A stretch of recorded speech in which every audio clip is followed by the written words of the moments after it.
Right, quick video. This one is a short one about people. So what people is a list of teachers, a list of students. Now what you can do with our students down here, or with the teachers if there were more teachers, you can select the student and you've got actions. Now you can email the student, you can remove the student, or you can mute the student. What muting the student does is this.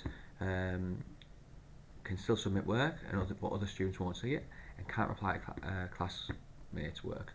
So if you've got a student who's unruly and puts offensive messages, for example, they will be named and shamed. It will be associated with their accounts, but some students might do it anyway. So this mute will prevent them from sharing inappropriate materials with the rest of the group. This demo student isn't unruly, so I'm not going to do that. You can also add from here, invite people and invite students. And that's the end of this video.